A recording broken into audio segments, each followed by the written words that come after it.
He's back. He's here. You've asked for it. You've wondered where he's been. And I'm going to tell you the truth. I don't know. I have no idea what you've been up to, man. How you doing, Arjuna? Welcome back to the channel. Man, I've been in the blind eternities, and if you want a clear account of what I've been up to, I don't know if I can supply it for you. But yeah, man, hey, it feels good to be back. Always wonderful to kick back, you know, chat with my good old Planeswalker, CGB. Pleased to be here, man. Yeah. Do you know what we're talking about today at all? I have no idea. Like, chat, CGB just pulled me in, like, completely blind. I mean, the blind eternities, I'm about as blind as I can be. Yeah. As blind as they get. Yep. Today, we're gonna try. You know what? You owe nothing. You owe me nothing. But we're gonna try to pull you back in. We're going to see if we can get you back on the Magic the Gathering train. Okay. Hype train. We want to see if we can get you excited about the future of Magic with a what's coming in the rest of 2026 and what's coming in 2027. Probably our only annual gas or ass. Oh, baby. Dude, I can't wait. And I'm actually really stoked. Like, you picked a great time because I've been just the right kind of checked out where, like, I still love Magic, but I haven't been paying attention to the news. So it's going to be perfect. Oh, yeah. You have no idea then. Okay, so how much do you know about Magic, like, from this year? Like, or any of the sets that are about to come out, that have come out? Are you any of this? Like, did you know they had a Lorwyn set? Yes, I did. I did know that. I think I even drafted that Lorwyn set one time with my play group. It was pretty meh. I would give it a meh. I played. Wait, was Final Fantasy this year? I drafted that set. Okay, all right. See, I'm already a boomer. Yeah, so I drafted that set as well. Yeah. All right. What else you got for me? I feel like we did gas or ass on Ninja Turtles. Am I right? I feel like this happened. Yes, that did happen. Yes. Yeah. And okay, so that came out. No comments. Not what's important right now. Okay. I'm gonna give you a minute just to let you know how we're doing over here, so that because we need to catch up a little, right? Heck yeah, man! Of course. Ninja Turtles is the first Magic set. Since I came back and got back into the game with Duels of the Planeswalkers, is the first Magic the Gathering set. I never read all the cards. Whoa. Wow. Yeah. That's saying something, man. Yeah. Dang. So was this just complete disgust? Like, what was it? Yeah. How to describe it? So I do know I don't expect absolutely everybody to agree with me at all. I get it. That's totally fine. But I was perusing the spoiler, and you really do have to go through the spoiler to understand this feeling of how there's like 5 of every legend with the same name. There's like 5 Leonardo the somethings. Dude. And then I get to this part where I read this card. Spicy oatmeal pizza. And I'm just looking at this. It looks so stupid. Dude. And I'm like, well, whatever. They had to have a pizza card, right? Like, they had to. I'll live. And then the next card I read is this card. Anchovy and banana pizza. I guess it wouldn't do that, wouldn't it? Wait, okay. Continue. Next card. Guac and marshmallow pizza. And it keeps going. And it keeps going. There are so many stupid pizza cards, and that's when I quit. That's when I was like, I can't do this anymore. I can't read all these different pizza cards. It just, Dude, I hate it so much. It made me so angry. If there's something I remember about you, CGB, it's that the man loves pizza. So yes, but this looks gross. It looks so bad. So let me ask you this. There's a rat on this guac and marshmallow pizza, are we supposed to think that that's not Splinter? Is this just some random sewer rat that they let wander in? Rat? What? Yeah. No, there's like 5 Splinter cards. This isn't one of them, as far as I can tell. They're all legendary. I thought Splinter was having a lapse, you know? This was like the expose on Splinter's like crashing out, you know? So everybody's heard me like rant about Ninja Turtles at this point. Did you know about, so what came after that was Strixhaven. Secrets of Strixhaven, a new Strixhaven set. Yeah, they didn't have any divide by zero this time. The lessons were very different. Yeah, did you try Strixhaven at all? I did not play that at all. Although, you know, I really enjoyed the original Strixhaven, and that was definitely peak arenacraft when that episode came out. Yeah. Yeah, you even called Alron's Epiphany getting banned. So amazing. I would like to think I played some part in getting that card banned, actually. I think you were the first person to do the Emergent Ultimatum Alron's Epiphany deck that I saw. But yeah, that was the heyday. We are so boomers right now. We are so washed. well, hold on. Remind me, when was that? The original Strixhaven. What year was that? You expect me to know this information? Kaldheim? What? Kaldheim was the same year? 2022. It was right after the Oko days, right? Oh, dang. Like, it was still the same format as Oko. So that was like this 5 years ago, bro. Yeah, 2021. Kaldheim. February 5th, 2021. That is wild, my God. Dude. Yeah. I can't believe it. Anyway, they did just come here to hear me wax about old dates. So, Marvel superheroes. That's the new set right now, actually. That set is out. Does that do anything for you? Did that get you back in? So, okay, on that theme of like every legendary character has a million cards. That was what I noticed about this Marvel superhero set. Am I right? Where they had like random uncommons of like the same legendary people that were just like pretty mediocre. Yeah, you're right. Yep, that's how they do it now. So tell me this, like, how many different versions of the same character did they have anyway? So you know how in Ninja Turtles I didn't read all the cards? Okay. Repeat, for Marvel, Repeat. I didn't even try. Yikes. I didn't even open the spoiler till today to like some of the cards of course crossed my path from playing against them on Arena, and there are some cards that are all right. Like there's actually some cards I don't absolutely hate and it doesn't gross me out like the pizza cards do, but like I did not go through the spoiler. I did not completely go through the spoiler one time. Yeah. So you just noped out, huh? Yeah, I tried something new. I said I didn't hate the Marvel set the way that I in a way did not like the existence of the Ninja Turtle set, but I'm like I'm gonna let it come to me. I'm gonna jump on Arena. I'm gonna play decks I like, and I'm gonna let the set come to me and see if there's anything that makes a splash that looks like a card I'd like to play.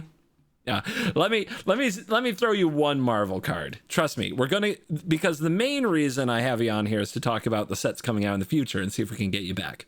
But this is what I'm currently playing in Standard right now.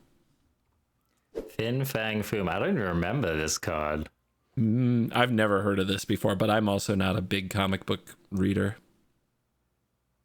Okay. It's got a little, almost like a little Galazeth Prismari kind of a deck going on here. What are we doing? What am I doing? What am I doing? What artifacts are we targeting here? Why would we target an artifact, my friend? Check out this card. This is also from Marvel, and this is like my favorite thing that I'm doing in Standard right now. Oh no. Yes. Oh no. Avengers disassembled. Oh dude, you know, we always knew you were a dirty land destruction mage, CGB. Yes. It. You can't deny it.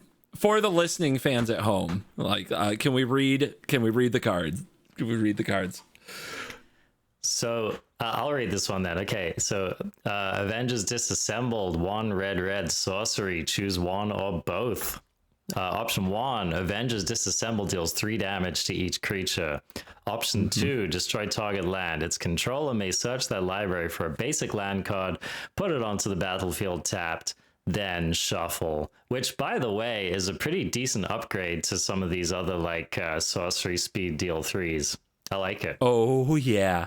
And fun fact about this, it can target basic lands. So it can. There's a lot of land destruction cards that only target non-basic lands in the format. So when you use this to hit their basics and sweep their board and you copy it, sometimes they're out of basics really fast and you can actually get them down to nothing. We still have Demolition Field. We still have all kinds of fun effects. Well, especially like when you're copying it, right? And then meanwhile, your Fin Fang Foom is just growing. So, okay, this is like evil. This is peak evil CGB right here. Yes. Yeah. That's about, this is my current heaven in Magic the Gathering, my current evil ways. So that's how I get by, from day to day. Okay. How many nices are you getting on the ladder? Wouldn't know. Muted my opponents long ago. I gave up. Okay. I gave up on being the ironclad guy who can handle emojis. Man. I just gave up at some point. I'm a whole different person from when last you talked. Like I've hit that point in my life where I don't care anymore. you chose peace. Okay, got it. Yeah. Just no. I still send emotes when I get salty. I just don't know what they say back. It's the ultimate self-serving move. Control mage hard, am I right? Yeah. So anyway, that is the current of Magic. Did you know they had a limited top 8 for a Pro Tour? That just happened. Seriously? Wow. I thought you would like that. I thought of you when that was going on. It was for the Marvels. Yeah, for Marvel superheroes. Okay. Yeah. Okay. Yeah. No way. Yeah. Can I tell you something? Again, I didn't read the spoilers, so this was a profound experience for me. Leaving like Marshall and Paul on in the background while I'm doing stuff around the house and just hearing, oh, and he's got the turn 1 agent Phil Coulson. And I'm like,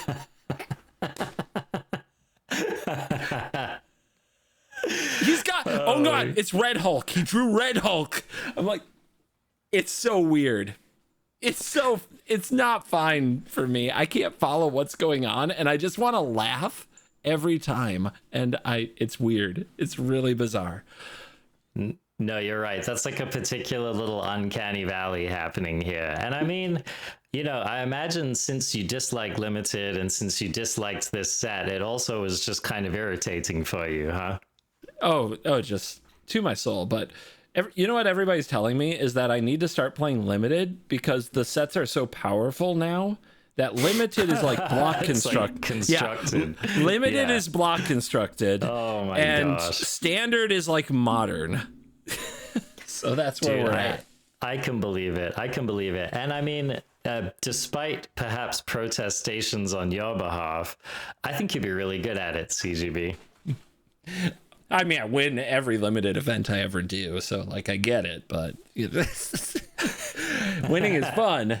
But Okay, so he hasn't changed that much, Crafties. All right, noted. Still the same old CGB. It's older and saltier. I think that's where it falls. So now that we're caught up on modern day, we're going to start trying to sell you the next sets. I don't remember. Do you remember if we talked about The Hobbit? I think we talked a little bit about, well, no, I guess we talked about Lord of the Rings, right? So tell me, like, is this another like full set with the same legality? Yep. The Hobbit is a full set with the same legality, but not the same as Lord of the Rings. Lord of the Rings was a modern set. The Hobbit is a standard set. Oh, okay. All right. In fact, all the sets I'll be reviewing with you are standard sets because all of the universes beyond go into standard now. Of course they are. Of course. Now, was this one of those things where Mark Rosewater promised that wasn't going to happen or something? Because I mean, that was like 4 years ago. It basically never happened. Yes. They said that Universes Beyond wouldn't go to standard until they changed their tune, and all Universes Beyond started going to standard, which did work out for Final Fantasy. It was a good set. I think people thought Avatar was a good set too, but the Hobbit reveals so far look very similar to some really powerful things that are we going back to Eldraine? It feels like we're already there, my friend. Are we getting Oko the White? Shall we start you off with some hot new cards from The Hobbit to see if you think these are gas or ass? Are you ready? Oh, please. Okay, hold on. I'm stoked, but let's qualify. When I say gas, what am I saying? Like broken? Am I saying I like it? Like what's the rating scale? The rating scale. I think gas and ass was always like a taste thing of like, does this get Arjuna into it? Okay. But if you want to rate something on like how good you think this will be in standard, like if you want to go there, we have a 1 through 5 scale here on the channel. Okay. The 1 would be a no play whatsoever. The 2 would be occasional niche-y play. The 3 would be staple, like it's in sideboards. It's around. 4 would be builds its own archetype or levels up an existing archetype. And 5 is ban this. Ban it, ban it, ban it, ban it, ban. Okay, all right, I like this. This. Yeah, I'm down. I'll do gas or ass, and then I'll offer a rating if I have one. Wonderful. I think we got to start with the person who runs the show. It's called The Hobbit. So are you ready for Bilbo? All right. Are we reading this or what? Yeah. Yep. We got to read the cards for the listeners. All right. Why don't you kick it off then, CGB? Yeah, that's right. We trade back and forth on our videos. That's right. We sure do, bro. Bilbo, Thief in the Night, is 1 in a blue for a 2/2 legendary creature halfling rogue. Spells you cast from anywhere other than your hand cost 1 less. Whenever Bilbo attacks, you may cast an artifact, instant, or sorcery spell from your graveyard. If an instant or sorcery spell cast this way would be put into your graveyard, exile it instead. Okay. Is this a thematic thing? Are they trying to kind of pull artifacts more into the instants and sorceries fold, or is that just a coincidence? I think that is a top-down design of it's Bilbo, and Bilbo has to interact with the ring because Bilbo gets the ring. So I think that's the only reason artifact is on this card. Okay. I was just remembering that dragon that you just showed me. Okay, so gas or ass? Well, I don't think this card is ass. I don't necessarily think it's gas, but I guess I have to land on the side of gas because we don't do halvesies on this show. No, right? Halvesies are for losers. Yeah, that's right. So this card is gas. I think it's a fine card. I don't immediately imagine this card being like busted per se. Yeah, you know what? It's cool. It's risky. You might cast something from your graveyard. It has a slight hint of like Emery going on here. So, yeah, gonna give this like gentle gas. Gentle gas. I like Emery too. I love Emery. Mm-hmm. It doesn't. I just noticed it doesn't target. You see that? That's true. You may cast an artifact, instant, or sorcery, and if you like get. Just for stupid example, this probably isn't standard, but who knows? A Mishra's Bauble or an artifact for 1 mana that just enters, you sack it to draw a card, a chromatic sphere. Like that doesn't get exiled. It goes right back to the graveyard to just get micro value, I guess, if you just want to draw a card. I kind of missed that, right? It's just the instant or sorcery is exiled. Okay, so you could potentially start some kind of silly chain or something with this. But, having said that, you've got to attack with your 2/2, right? So Yeah. And it doesn't have ceiling. evasion. Yeah, there's generally a ceiling on cards like this, unless I'm missing something in the format. Mm-hmm.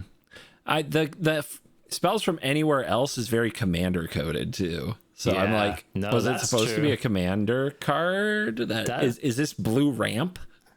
That's an astute point, and of course, you know, we also have like wonderfully powerful artifacts in Commander, you know, like that freaking Soul Ring that you happen to mill or whatever. So yeah, you know, this could be a pretty strong player in that format for sure. Hell yeah. Yep. We also give things C for commander cards sometimes, but I don't know. Yeah. It reminds me a little bit of Dreadhorde Arcanist, and that card turned out to be good. Yeah, it's, you know, we might have like a format or a particular deck where this card, you know, puts in more than its fair share of the work. So, and if you can find a way to bust that top ability, right? If you have some deck that really goes off on casting spells that, you know, weren't from your hand, then I suppose that could actually put this card into the busted category. Mm-hmm. Yeah. Well, okay. Bilbo, Thief in the Night. Very gassy. Very, very gassy protagonist. Yeah. Okay, this card gets a gas. All right. Check this out. See what you think of this. All right, my turn. The Master of Lake Town. Is this the guy that ran the inn? Or is this the... like from the book, The Hobbit? I'm trying to remember where this guy plays in the lore. So... this was more, I can't remember if it was the Master who was fleshed out in the movie, Desolation of Smog, as a total butt nugget. Yeah, that guy sucked. Yeah. So I'm thinking... crony? This claims to be the Master. So if this is the Master, who's the governor of Lake Town? The governor. Doesn't make sense. Yeah, okay. The Master of Lake Town, well, he's definitely pretty tightly laced there, man. That's that neck thing he's got going on seems pretty tight. Right? So anyway, the Master of Lake Town, 1 black, legendary creature, human advisor at rare. This guy is a 3/2 with Death Touch. Whenever a player loses life, that player mills that many cards. In parentheses, damage causes loss of life. All right, thanks for the reminder there. Ding ding.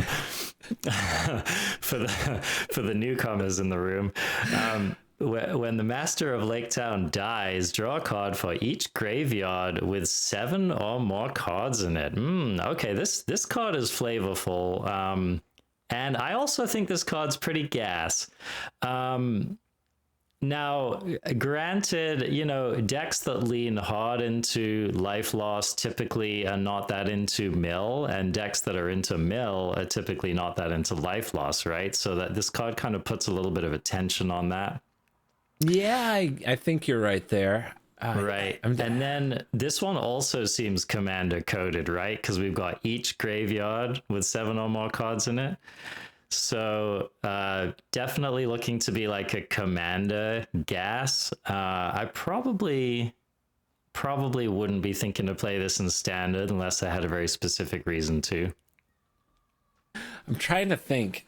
So, man, how many graveyards fill in a lot of ways, and there's a lot of good stuff. There is a graveyard deck in standard that's very popular in best of 1.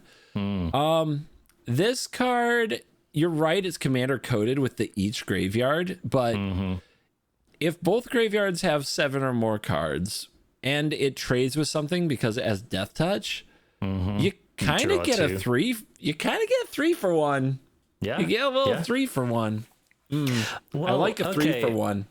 So here's the interesting thing too, right? We're playing a black deck. Black decks often like self-mill. What if this guy's just giving us a lot of free self-mill? Yeah. What if you just want to reanimate a lot of stuff and you play this and your opponent attacks you with their 4 Jackal Pups? You have no idea how many Jackal Pups are in standard. Jackal Pup with upside. Dude. So they attack you with like 4 Jackal Pups. Most of them are completely unplayable. Oddly, Jackal Pup with upside. Just washed.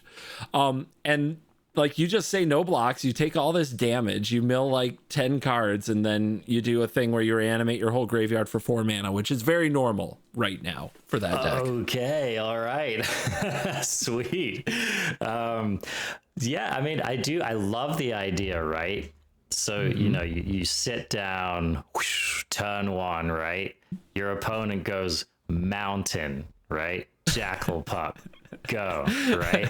And you're sitting here and you're looking at your master of Lake Town and you're thinking, in a couple of turns, this player is going to be very confused about whether they want to keep attacking or not. But then they'll probably just freaking bolt it, right? I mean, who am I kidding? Well, then they did bolt face, I guess. So Okay, you got that all going right, for all you. right. You did right, that. There we go. There we go. Yeah. So yeah, okay. I mean, I like this card. I'm gonna give it gas, but I think its standard play is gonna be fairly limited outside of a specific deck. I ranked this card with another guy I make videos with, Rare, and I've got to have you do it too. For some reason, I think you might like it. So let's see what you think of this card. This is Gollum Riddle Master, and it is 1 and a black for a legendary creature, halfling horror at Mythic. It's a 3/1, and as Gollum enters, choose odd or even. Did you know 0 is even? That's right there in the reminder text. Whenever an opponent casts a spell with mana value of the chosen quality, choose one that hasn't been chosen. Put a +1/+1 counter on Gollum. Each opponent loses 2 and you gain 2, or draw a card. This card is super gas. I knew you'd like it. Yeah. Super gas, bro. I mean, all right, like for starters, we've got a 3/1 for 2, vulnerable, but you know, I mean, it's a 2-drop. What do you expect, right? Limited players say it trades with everything. Okay, all right. Well, yeah, I mean, I suppose it depends on how many oddses or evenses has been casted. You know what I mean? So, but I mean, come on, man. I mean, okay. In addition to this also being extremely commander coded, right? But I mean, even just in regular old like 1v1, yeah. I mean, listen, look, half of the spells you cast are going to be odd. The other half are going to be freaking even. If you play any amount of ladder or whatever the format is, you know, you're going to have a fairly decent idea of like what your opponent's deck likes to cast, so to speak, right? So, you know, if it's the mono Jackal Pup deck, you know, we're going with that odd, right? The other cool thing about it is, you know, let's say that you really need to make your land drop, you know, then you can just choose like whatever spell the opponent, you know, if the opponent's going to take their second turn or whatever, you can choose even, right? And you really hope that they're going to freaking name that, so that you can try to draw into your third land. But, you know, I mean, so another thing, like I feel like they kind of, you know, when you see a card and you feel like this is a gloves off card, right? Like this was a card that was designed to be like grown-up Magic, you know? Yeah. And here's how you know, all right? Here's how you know on this particular card. Because if this wasn't a grown-up card, you'd just gain 2 life, right? But we know it's a grown-up card because each opponent also loses 2 life. Like, that's nasty, bro. That's right. That's right. nasty, you know? Man, can you imagine how cold this is if the opponent's on 2 life? That's what I'm saying, dude. I mean, that's a sweat, right? They're scanning, you know, they're scanning their hand, they're scanning in their mind what's in the rest of their deck. They're just trying to figure out what they're going to be able to cast for the rest of the game. Oh yeah. And also, like, this is the part that got me to be like really excited about it is, of course, we're pretty good at naming the removal that can hit Gollum in a particular deck in the meta because we play the meta so much. Like, that's not unusual. But part of it is, like, you could name the removal spell and then, like, or like the quality of the removal spell. So you draw a card that you're up a card. But you could also name the quality of, like, the turn they're about to take in their curve. And if they spend it casting the removal spell instead, like, you tempo them off curve. There you go. That's it. Yeah, you waste their mana. Yeah, that's disgusting. Oh, dude, the mind games are going to be gross with this card. Oh, and imagine turn 1 duress. Turn 1 duress. And you pick based on the quality so that they have to keep triggering your golem. Oh, amazing, dude. Dude. And then, I mean, if you need to end the game, man, like Gollum beats his downses, you know what I mean? Like this. Yes. I mean, 2 counters on this guy, and he's a brawler, right? So, yeah, I mean, this card gets a gas. I'd be shocked if this didn't see a lot of play in some format. I'm giving it at least a 4. Yeah, it is too bad that it's like you have to choose one that hasn't been chosen, so it maxes out at 3. But sure, once you get all 3, 4-2 that drained for 2, that drew a card. I also have Gollum as a 4, so we're in agreement. I knew you'd kind of enjoy seeing this card, so yeah, that's nice. Total gas. So I made a video looking at a bunch of Hobbit cards with Rare, and literally like an hour afterwards, they spoiled this card, and he sent me this card in Discord just with a WTF next to it, which is always a good sign. Okay. Here you go. Let's read this one. Okay, Bilbo's Gambit, 1 and a white, instant at rare, gift a treasure. Oh, that's a fun mechanic. Has that been kind of evergreened, or is that returning for this set? Has Gift been evergreened? I believe Gift was only in Bloomborough. So this appears... Yeah. It started in Streets of New Capenna, right? Did it? Yeah. Gift? That's yeah, remember like an offer you can't refuse, you gift your opponent treasures? Yeah, but I don't think it was called Gift. I think it was counter target non-creature spell. Its controller makes 2 treasures or something. Maybe that was the wrong example, but like remember you were gifting a fish? Do you remember that? That's Bloomborough though, right? No, right? dude. Am I crazy? That's SNC, man. Light it up in the comments. Am I right or am I wrong? I know I'm old. Am I washed? Maybe I'm washed. All right. I'm probably washed. You know why I remember this and you don't? Because I freaking quit Magic. I quit Magic after that set, man. That was like my last taste. New Capenna? Oh, God. You've had to deal with freaking 2001 sets since then.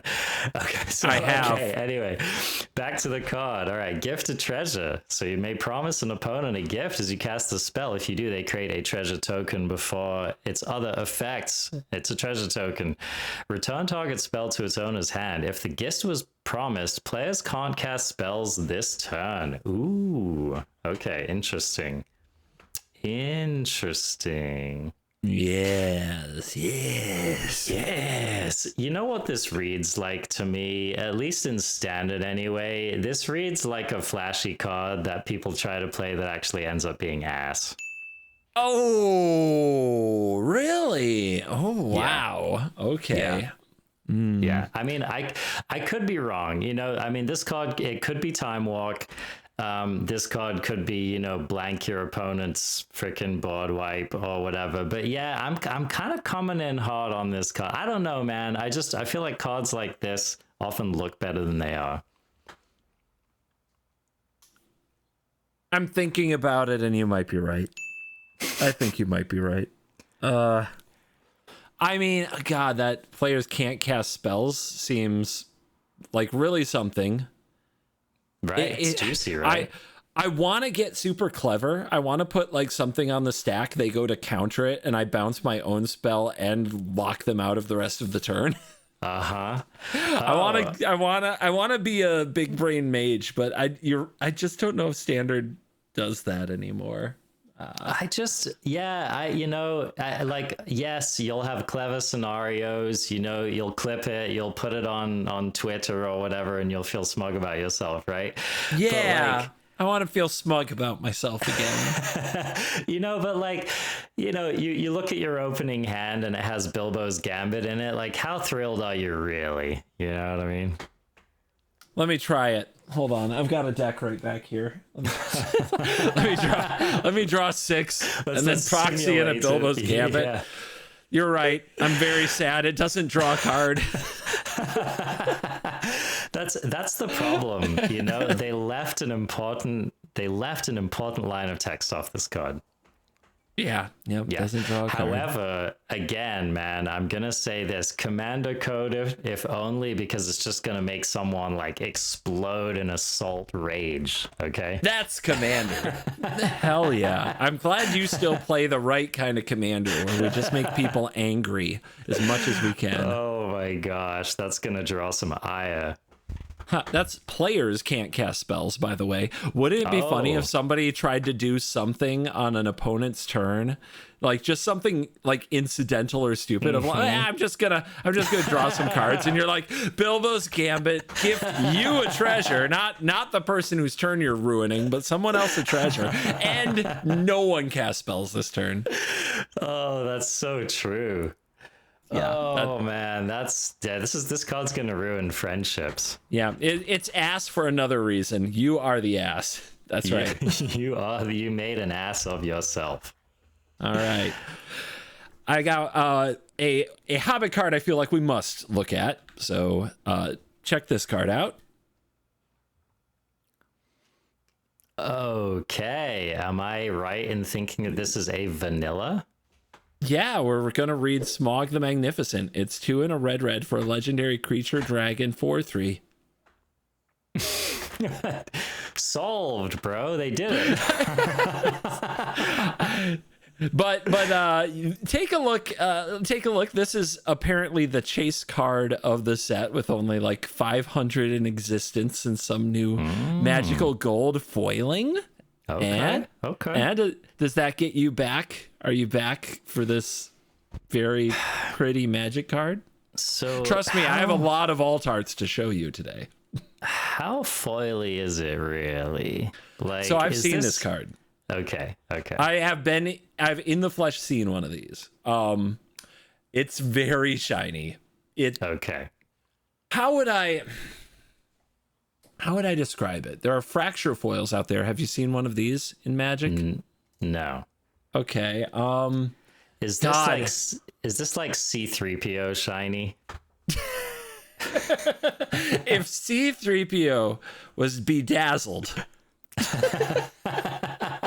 like a golden disco ball. you have my attention. Okay, let me ask you this.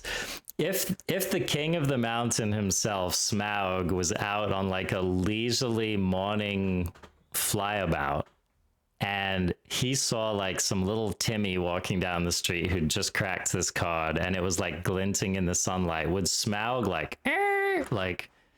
slow his roll and come down to take a closer look? I think he'd have to. He's really into treasure. Like a lot. Okay.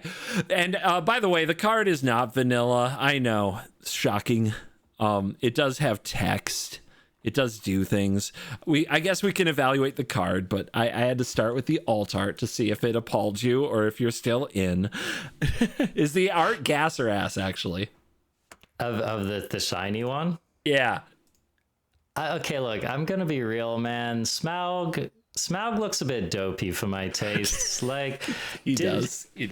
Did we need to do Smaug like that? I feel like this is like when I was trying to be an artist in 4th grade, I would have drawn Smaug like this, and my teacher would have been like, "What do you like about it?" You know what? It reminds me of what was that movie? Flight of Dragons. Like some of that older dragon animation style, which I think the same people ended up doing the animated Hobbit, so it makes some sense. Okay. But well, there you go. Dude, it's not what I would call the badass Smaug, Yeah, and neither is this other one, although I think that this is a nice art. I like this art. I think that this is sleeping. Yeah, he's just taking a nap. It just doesn't look very Smaug-like, if I'm honest. This looks like Smaug's little sister, This looks like Twaug, Squaug. This is Squaug, She's the teenager that was left to guard the horde while Smaug went and ruled the kingdom. Yeah.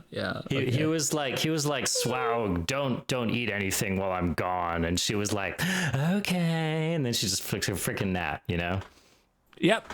That's about it. All right. Well, now that we've thoroughly trashed the card, why don't you read it for us? It's a 4/3 with flying and haste for 4 mana. It's a mythic legendary dragon, and whenever Smaug attacks, he deals damage equal to the number of treasures you control to any target. At the beginning of your upkeep, create a treasure token. Okay. All right. I mean, this card's kind of cool. I think it's rather flavorful. I think any card that spits out treasure at the beginning of your upkeep is pretty cool. I suppose if you have treasures existing when you cast Smaug, it could potentially be pretty good. Having said that, how many treasures do you have sitting around in standard? Well, I mean, you tell me, CGB. Are we in like Treasure the format or what? No, we are not in the D&D format. There are some cards that make treasures. It's not impossible, but like I can't remember the last time I saw 2 treasures on a battlefield at the same time. Right, like I was thinking it's probably been a while since we had like Shambling Ghast into Deadly Visit or whatever that card was, right? What a good time that was, too. Can we go back to playing Blood Money in, was that, Future Standard that only had 4 sets in it? Yes. Peak arenacraft. Yeah, I would Smaug the fuck out of that format. Yeah, this card would have been great in that format. This reads again like probably not like in a 1v1 format, right? Unless I'm missing something. But again, I mean, this could be a very fun mono red commander. I think a commander that makes a treasure at the beginning of your upkeep. I don't know, probably not a super powerful commander, but I think a fun one. Are you saying Smaug is ass? I'm gonna give him ass, bro. Yeah, straight up. I'm good. I've got to say, I think the whole problem with this card, lack of ass. Like 3 toughness is toughness is so small in current standard.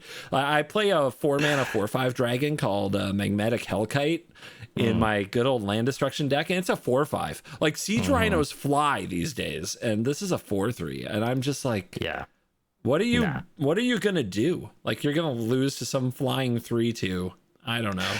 Especially since, let me check my notes. Wasn't Smaug like nigh on indestructible? Yes. Like, why isn't Smaug indestructible? Good question. We're asking the right questions. It's like, don't worry. All right. I think I haven't looked, but I think there's a commander card that is Smaug the Indestructible. All right. We're building up to it. Because there has to be like 4 different Smaugs, right? This is the way that they usually do it in these sets is like there's a commander Smaug and there's a standard Smaug, and usually the mythic one is supposed to be the best one out of the group for obvious reasons. And yeah. Oh, checks out. All right. Hobbit.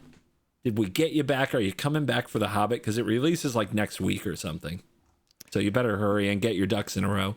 I'm coming in ass, man. I think Gollum's the only card that made me feel something.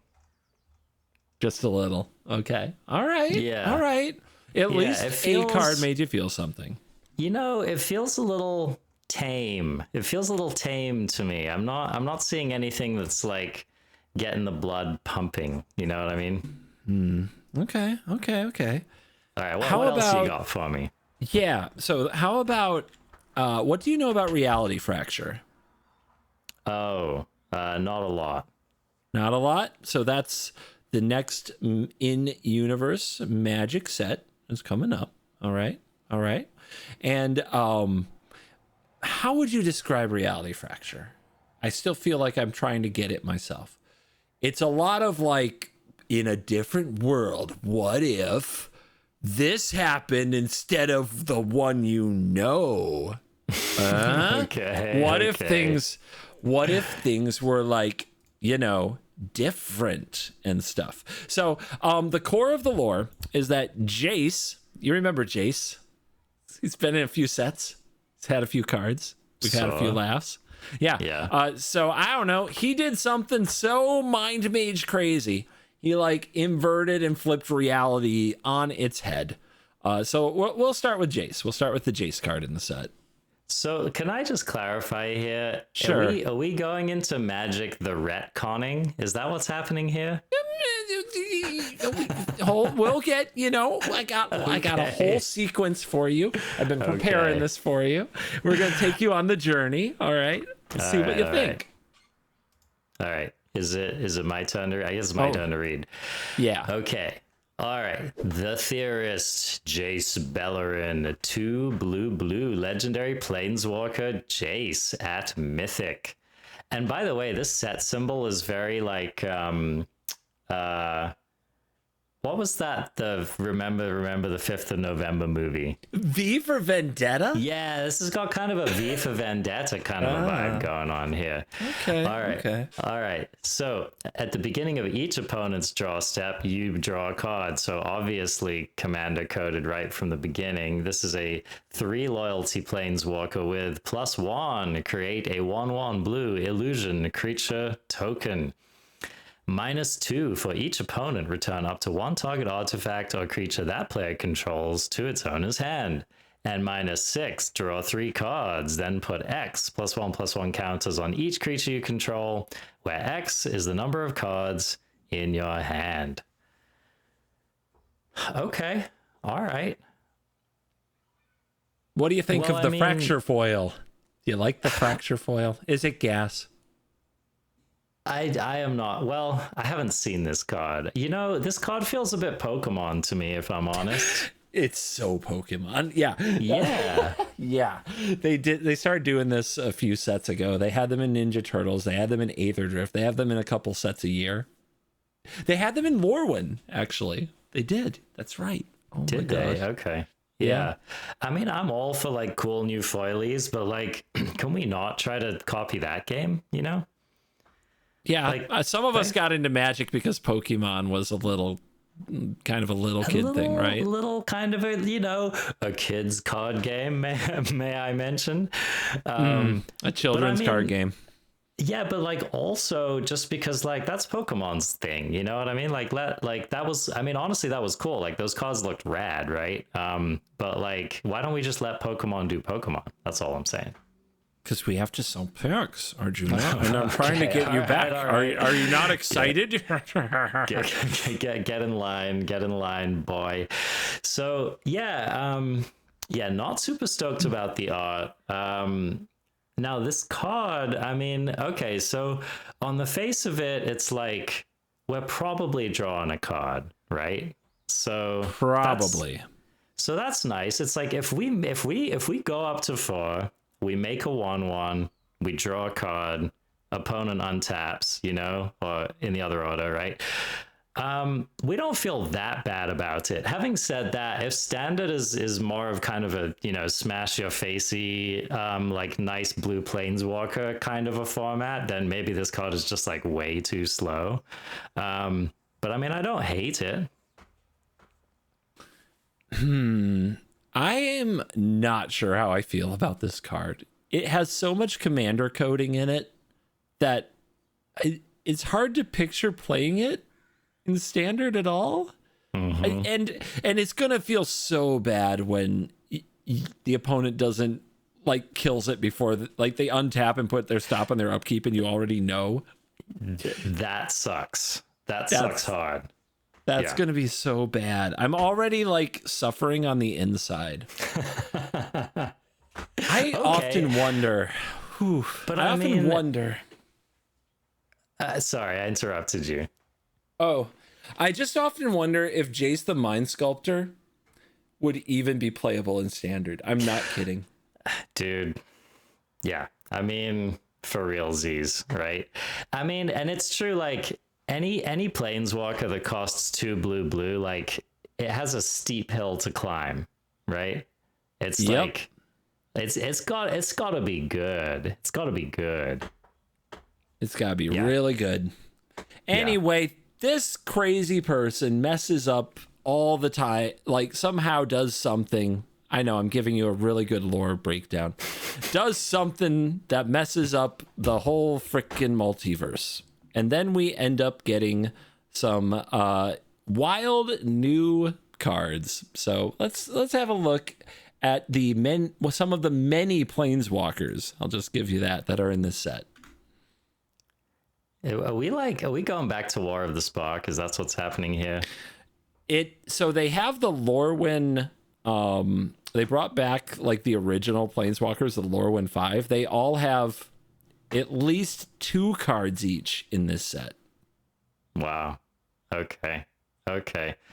Oh, and are we doing some we're messing with the color pie, aren't we here? Or at least we're messing with, not maybe with the color pie, but with the thematic pie here. Yes, it's my turn, so I'll go with Chandra, Chill of Compliance. 1 blue for a 3 loyalty mythic planeswalker that is a Chandra. I just feel really bad for the people who play like mono red Oops All Chandra decks in Commander that can't just slot this in. They now have to figure out how to be anyhow. We have 4 loyalty abilities. Just putting that out there. 3 mana planeswalker, 4 loyalty abilities. +1 surveil 1. If you put a non-creature, non-land card into your graveyard this way, put that card into your hand. +1 add blue. Spend this mana only to cast a non-creature spell. -X. Tap target artifact or creature and put X stun counters on it. -6. You get an emblem with whenever you cast a spell, draw a card. What an emblem! Oh my god!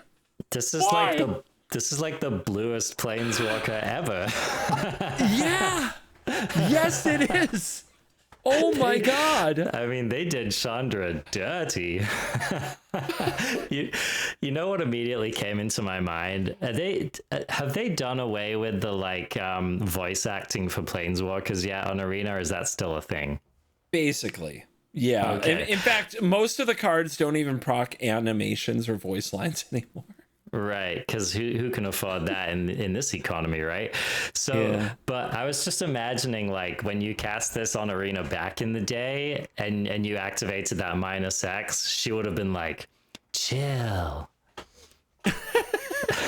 Wait. Does she sound like Liliana? Like, what does Blue Chandra sound like?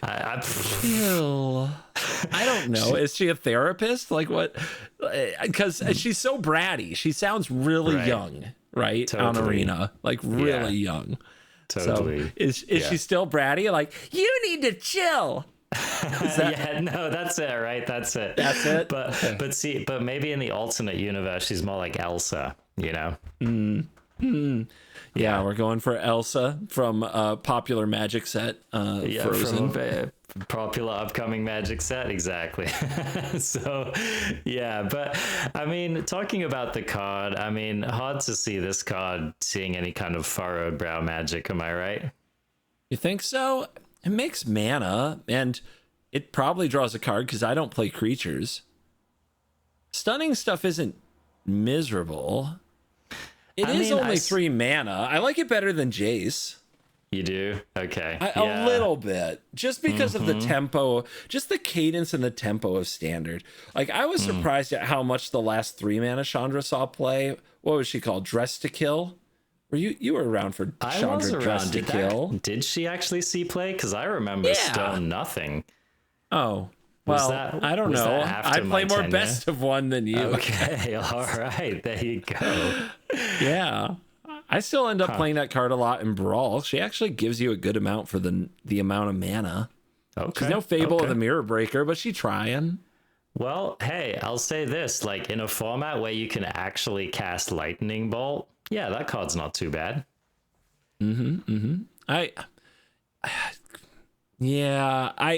She will probably get her butt kicked, but anytime she draws a card, I'll probably feel all right about it. The stun counters are pretty good.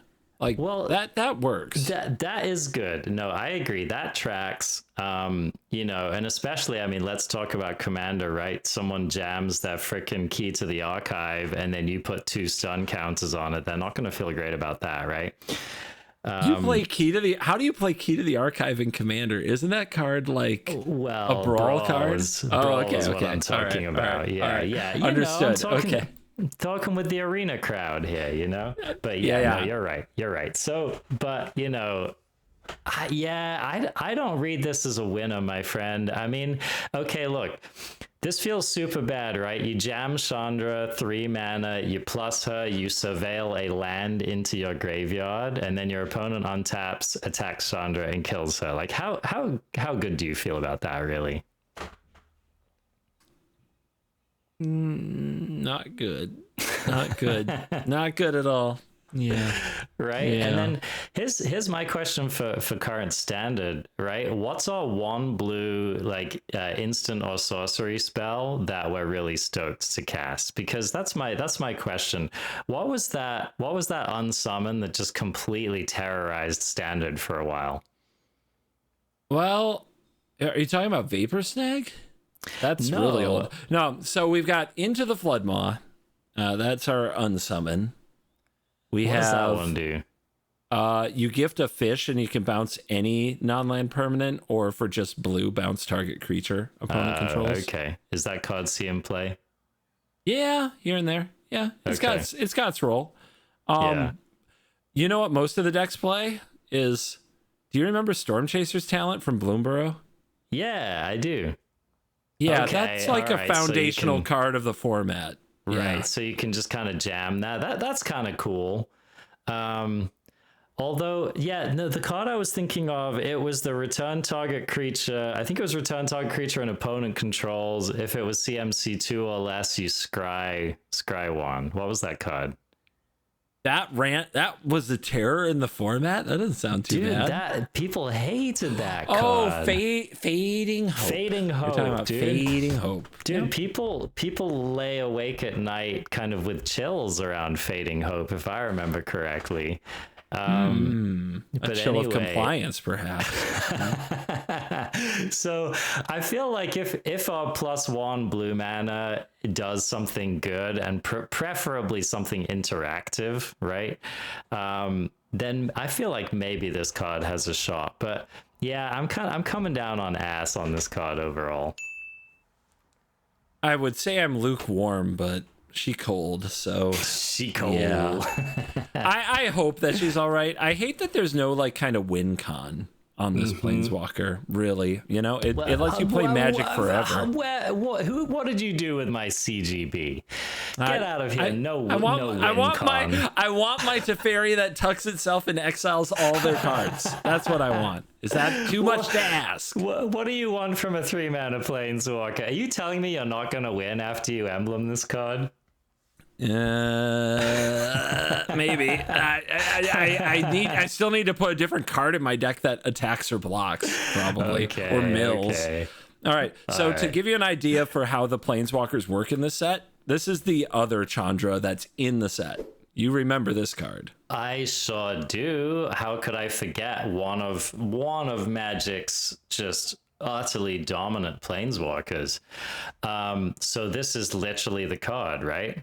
Yeah, this is Chandra Torch of Defiance, a straight up reprint in the standard. Brought her back. Well, hey, I'll tell you what, man. If this card doesn't see play in standard, it will be a sad day for freaking power balancing and whatever. Because this card was gnarly. Yeah, this card was an absolute banger. I don't know. I don't know what I think about this card in standard. I think it has a better chance than a lot of the new cards, to be honest. Yeah, is the new Jace better or worse than this? I think this is better than new Jace. Oh, 100%, dude. I mean, the thing about this card is it has really proven itself as kind of a multi-format all-star, right? I mean, you know, this card definitely keeps up in Brawl. I feel like this card's seen very decent play in Pioneer. I don't know if it still does, but back when that format started, it certainly did. Obviously, it terrorized Standard. So yeah, I think like Chandra can hold her head high as like a, you know, a powerful Planeswalker in the ongoing Pantheon. You know, I suppose there's always a chance for a format to break away in which a card like this isn't that good. Like I guess, for example, you know, if this card had seen play during the peak of Eldraine Standard, would it really have kept up? Maybe not. Maybe not, but it also, there are some really good 7 drops in red decks right now in standard, Okay. believe it or not. Okay. All right.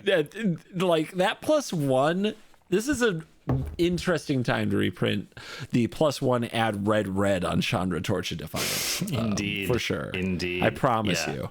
Yeah, Okay. this will probably be the best card in the set. I have no idea. I'm just saying that for the LOL. Well, in case it needed to be said, this card gets the absolute gassiest gas that ever gassed, and she's actually got gas coming out of her wrists right here. So yeah, Chandra Torch of Defiance, the ultimate gas. Gas on the fire for sure. Yeah. Here's a new card for you. Okay, for a moment I was worried this was a Planeswalker. It's not. It's not. Notably not a Planeswalker. All right, so Liliana the Faultless, 1 white mana for a legendary creature, human cleric at rare. She is a 1/1. Whenever another creature or planeswalker you control enters, you gain 1 life. CGB's in my favorite text on a Magic card. The play queue is going to be popping. All right, one generic tap, discard a card. Another target creature or planeswalker you control gains hexproof until end of turn. We got kind of a gentle, kind of a Mother of Runesy kind of a vibe here. Yeah, if you like throwing mana and cards away, it's great. Dude, this card reads like a player to me, honestly. Ooh, okay. Yeah. Okay. Yeah. Okay, so I guess I'll state my case, right? First of all, what is that, spirit familiar or whatever this card is? What? What are you talking about? What's the card, the 1/1 for 1 white that has that, creature ETBs, you gain a life text? What's that card called? Spirit something? Okay, hold on. There's something you should know then. There are so many cards with that text now. It's insane. I think you're thinking of Soul Warden. Soul Warden? I think you're thinking of Soul Warden. Yeah. Yeah. So, I think that's what you're thinking of. But in standard right now, that text is on like 5 or 6 different cards. God. Like here, read this card. Just you don't need to read the whole thing, but Aunt May from Spider-Man. Okay, if it's a spider, there you go. Got it. So let me ask you this. I mean, do we have the play queue special mono white freaking life gain deck, or what's going on with all of that? I played one today. There's right. not. So I played life gain today without a Johnny's Pride Mate in it. Because that text of like whenever you gain life, put a +1/+1 counter on this creature is on several other cards that are better than a Johnny's Pride Mate. Oh my gosh. That just well, you know what it was? They printed that stupid 2/2 for 2 white that like had a freaking, it was like a Johnny's Pride Mate on steroids, and that just kind Voice of broke the universe. of the Blessed. Voice of the Blessed. Yeah, that's what I'm talking about, right? Yeah. So we couldn't go back. Yeah, like check this. So they keep doing this, right? Here's Leonardo. I'm showing you Leonardo the Cutting Edge. This is 1 and a white for a 1/1 with lifelink. So it pops itself, and whenever you gain life, put a counter on it. Has some other abilities. Who cares? Okay. This one is really popular in standard right now out of Bloomborough, Essence Channeler. It's a 2/1. Whenever you gain life, put a counter on it. When it dies, put its counters on another creature. Oh, dang. Yeah. And it can gain flying and vigilance if you lose life. So okay, yeah, Pride Mate not looking so hot, man. Pride Mate needs to go back to the gym or something. I guess so. Yeah. By the way, what happened to a Johnny? When was the last time we had a Johnny in a Magic set? Johnny's in the set. I wasn't sure. Oh, okay, all right. You know what? And he's got a brand new style. He's doing things he's never ever done anything like before. Okay. So I'm gonna show you. This is a Johnny Resolute. This is 1 and a white for a legendary planeswalker, a Johnny with 2 loyalty. And whenever you gain life, guess what? You put a loyalty counter on a Johnny, and for 0, you gain 1 life. You get it? And for a -4, Hear me out. For a -4, you get a 2/2 white cat soldier token named Ajani's Pride Mate. With it, the card is a token now. Whenever you gain life, put a +1/+1 counter on the token. And for a mere -10, you get an emblem and your creatures get +2/+2. Yeah, truly a Johnny going places he's never gone before. Am I right?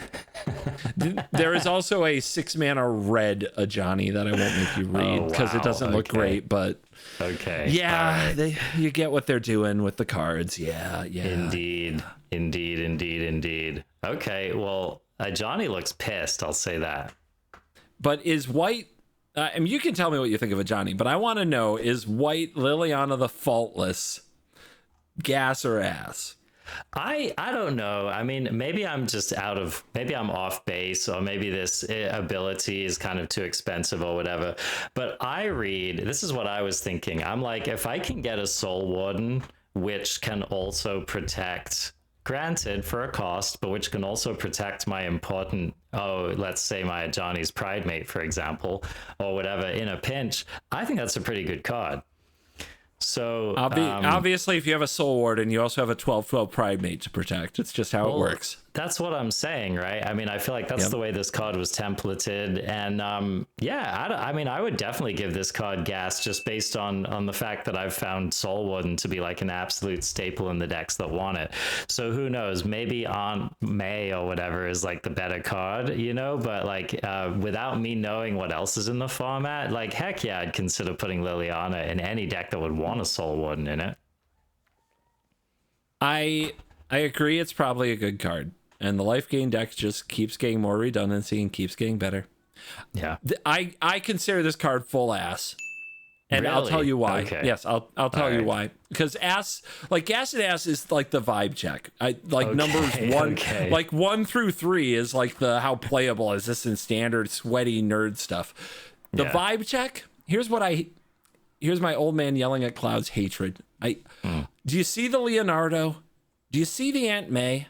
Every frickin' Universes Beyond set that comes out, they don't know what to do with some of these characters, but they have to have them in the set. And they say, what do players like? And, life gain. They like life gain. So they staple it on another legendary, and they do this every single Universes Beyond set. I guarantee you there's a Hobbit card that's going to do this. I guarantee it. Haven't looked at the whole spoiler. Lock it in. And it adds to this thing where every set is like a new, different world with these classic characters you know and love from other IPs coming to Magic the Gathering. But they all feel the same. The Universes Beyond sets are starting to all feel the same because everyone is going to have an Aunt May Soul Sister-like card, and everyone's going to have a Leonardo Pride Mate-like card. And in some, like for some of the mechanics like this, it's getting so overdone. To see them also doing it in the Magic IP set where it's like, you love Liliana, but what if she were white? And what if she did something a card you already like does? I am rejecting it. I'm like, you had an opportunity to do something new and cool, and you made another Soul Sister, and my heart rejects it. That's what I have to say. That's my bit. I said my bit. Isn't she cute though, CGB? She's pretty. Yeah, she's fine. You're not wrong. You're not wrong. You know what? I can change her. Well, it looks like someone already did, CGB. My God. Yeah, Jace. Yeah, Jace got it. Way to go, Jace. Freaking brought her around, man. I didn't think he could do it, but there we go. Mind mages. And I have to say, I've always been a sucker for this. I've always been not so much the Chandra version, but definitely the Liliana version where you had like the bad girl, right? And she's been raising things from the dead. She's been making pacts with demons. She's been in all the wrong places, right? And then she just, one day she wakes up. It's like an 80s movie, right? She wakes up, she goes to the mirror, she like puts on that lipstick, right? She just like, she kind of babes up and she straightens out her act, man. I'm such a sucker for that kind of a character shift right there. Oh, yeah. Is that, did this actually happen on a card? Gotta be Siege the Mirror right here. Oh wait, are we? No. That's just an Eldraine card that I thought of when you were telling your story. Is that Liliana? That Is is it? Liliana, isn't it? I don't know. I think it is. No, maybe not. Who It either knows? is or it isn't. I don't know. Who cares? Yeah. But Yeah. same idea. All Right. right. I got a little more of what Reality Fracture is throwing down. Let's see if you like this card. Stingcaster Mage. All right. Let's you want to read this one for us? It's 1 in a red for a 2/1 human wizard. I believe it's a mythic with haste. And when this enters, target instant or sorcery in your graveyard gains flashback until end of turn, and the flashback cost is equal to its mana cost. Oh, no, they didn't, dude. Oh no, They did, but they didn't. Spell it out. Yeah. Spell it out. What are you saying? What's going on? Well, I'm trying to remember what Snappy said, right? What was Snappy's text? Snappy has very similar flashback text, but has the ability flash instead of haste. Instead of haste, that's right. So they didn't give us the full fat, right? They couldn't bring Snapcaster back, but they wanted to give us something that was kind of evocative. Yeah. I mean, look, they've even got that. You can even see Snappy on the card, right? Yep. What's going? Did Stingcaster like appear inside Snapcaster and like explode him out? Like, what's going on here? Well, see, Reality Fractured. Okay. Reality Fractured, you see. Yeah. Got it. That totally makes sense. I'm all caught up now. Yeah. So, Okay. so Snapcaster's he's looking back as he's fracturing, and he's like, oh, it's like lame me. I was blue and now I'm red. I was timely and now I'm fast. Yes.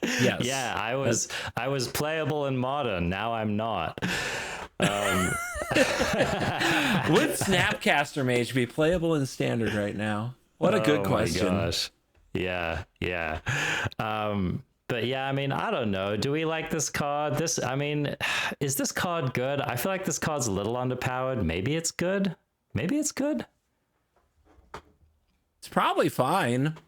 I mean, it's like, I wouldn't give it more than a 3. I don't think it's going to build any archetypes. It either makes the cut in some kind of a red burn deck where you get 2 damage out of it and you recast shock, I guess. And that's fine. It's fine. It's fine. But I think more pressing is Gas Arrest. Do you like color shifting a classic Magic the Gathering card like Snapcaster Mage? You know what, CGB? I really don't. I'm gonna give this card ass. Hell yeah. That's right. I don't like member berries in my Magic the Gathering. Do you remember Snapcaster Mage? I remember. It's a hat set. Remember hat sets like Aether Drift? We call them they've become called in the community hat sets because it's it's like Magic but in a cowboy hat. It's like Magic but in a detective hat. This is like Magic but in an opposite day hat, a Freaky Friday hat, if you will. Yeah, that's what this is. It's like lame day at the office. Now, I'll give it one more try. We'll see if this card can win you over. Okay, all right, but you see what they're doing. You see what this set's about. You see what's going on. Oh, okay. All right. So here we have Enlightened Confidant, another modern staple, or is it? 1 and a white creature core cleric, which was very hard to read, by the way. Don't appreciate that. 2/1 lifelink at the beginning of your end step. If you, I don't know what I'm reading, CGB. What am I supposed to be doing? Keep trying. You're doing great. They covered a very key part of the card here. I have two options. I'm gonna guess the one. We know what it is, but I don't like that I have to. All right, so at the beginning of my end step, if I gained life this turn, I can surveil 1. I can put a card with mana value less or equal to the amount of life I gain this turn into my graveyard this way.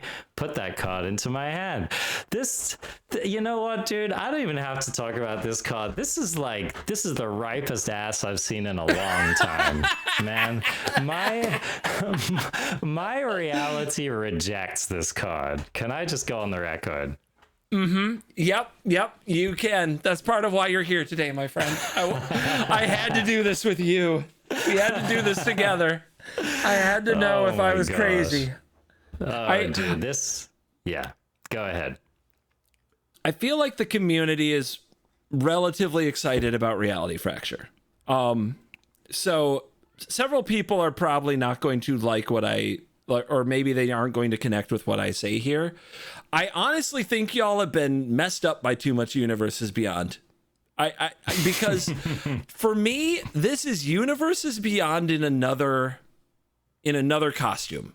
This is another hat set where we're just doing the thing where we're not doing anything that I consider new. And people are like, "Oh, but it's shifting colors." Like, I don't really care. It's the same. It feels like I finally get an in-universe magic set, and the plot is it's the same stuff, but it's not the stuff you knew and fell in love with. It's slightly different, and I don't want slightly different stuff. I don't want another reprint of like the cards that they've done 100 times. We have Universes Beyond where that's happening all the time. Like, I want new worlds. Arjuna? Right. Was that like a writer's strike at Wizards or something? We'll get to it.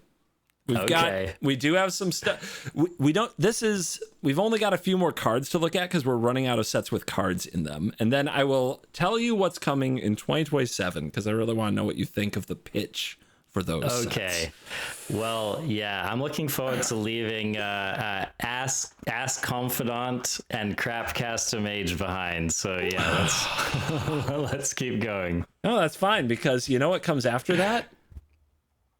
You know what's in the last half of this year? Do you remember? Oh my gosh. Do you remember? Have you heard? I have no idea. I haven't heard anything. Let me try out some lines on you.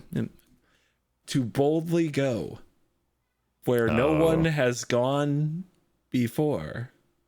Which space, the final frontier. Which is such an irony. Magic boldly going where another universe has gone for the last 3 decades. Actually, no, it's more like the last 5 decades. What am I talking about? What kind of a Star Trek fan are you? I think I revealed exactly what kind of a Star Trek fan I am. Great. Okay. Well, let's look at the cards, shall we? Oh, this isn't gonna go well. I'm giving you a preview, crafties. This is not gonna go well. Here's Captain James T. Kirk.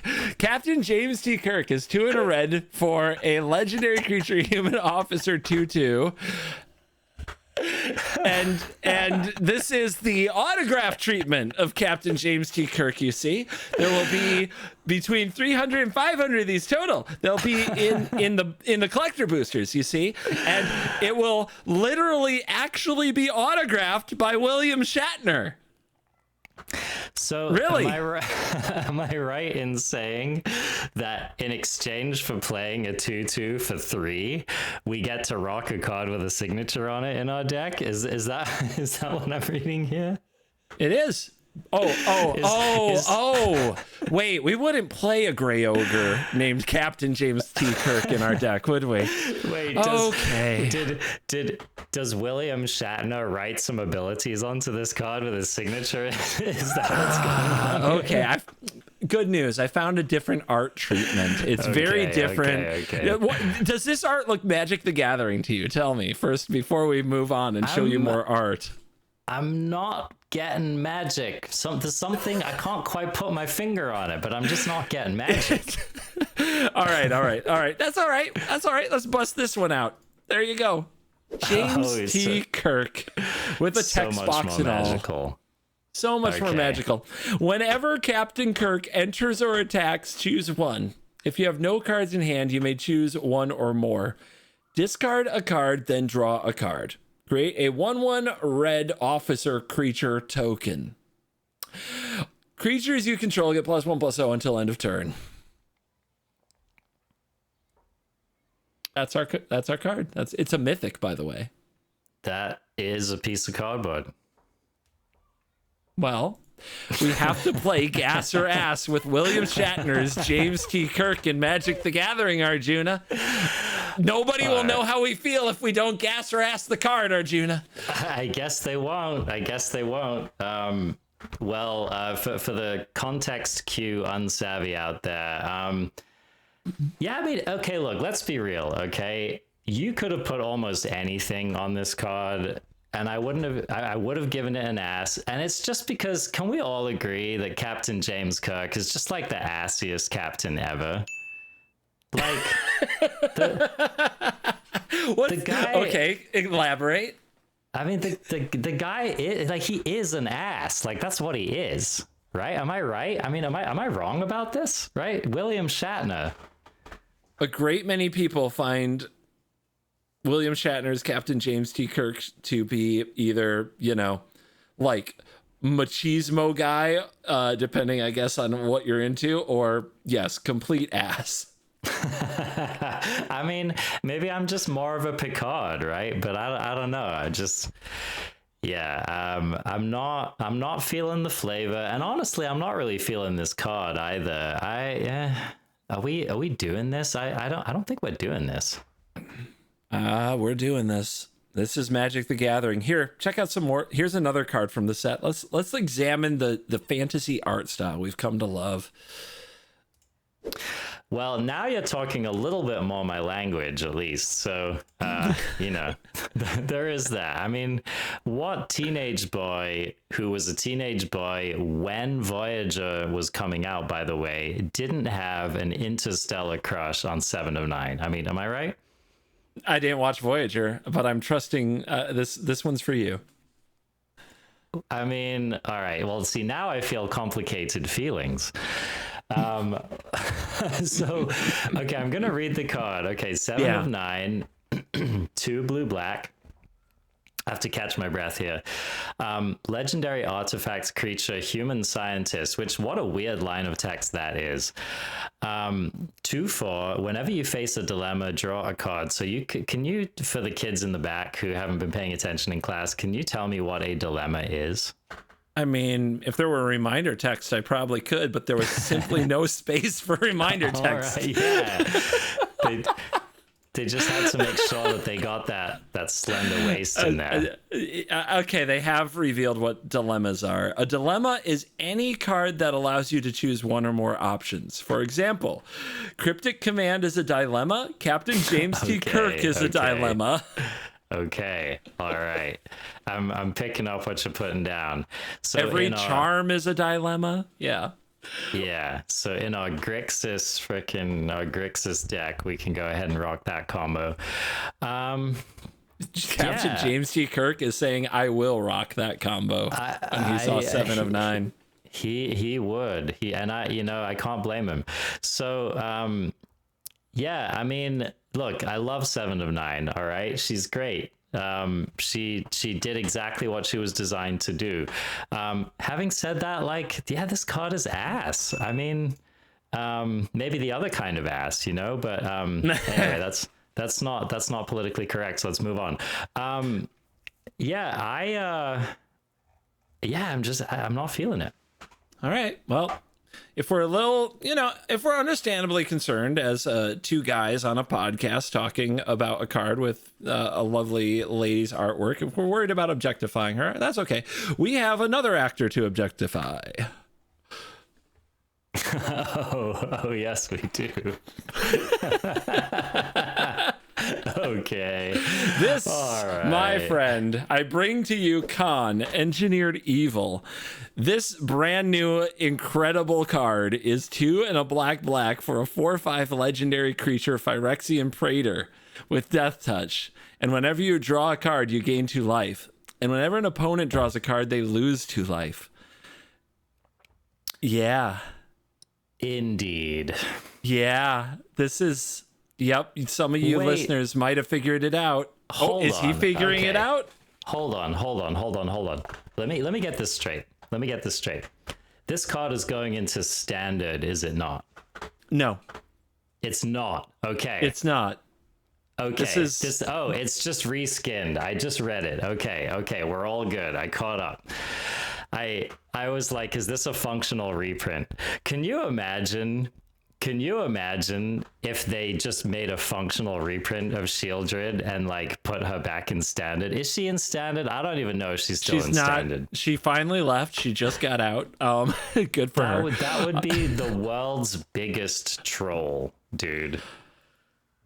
I don't know. This one's up there. This is trying. What the hell is this? Sheldred the Apocalypse is a $100 card. That's how much people love that card. It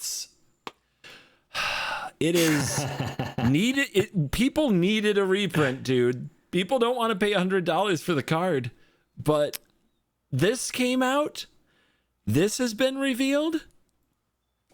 The price of the original art has gone up since this came out. I believe it. I mean, what do we think this card's gonna retail for? I'm gonna say a cool $20. $20? I can't imagine $20. That would be an impressive feat. Okay, yeah, who's gonna want it?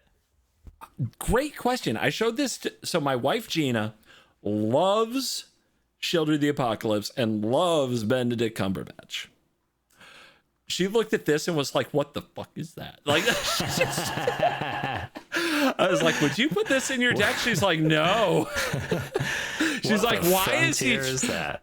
She's like, what is he trying to do to me with his eyes? I mean, it is a very, very lusty looking Benedict Cumberbatch, which, I mean, I suppose if Cumberbatch was a Phyrexian Praetor, maybe game on, right? By the way, what happened to your wife, CGB? Last time I checked in, she was playing fricking a Johnny and cats and stuff. So a lot of things have happened. She discovered the card Deadpool.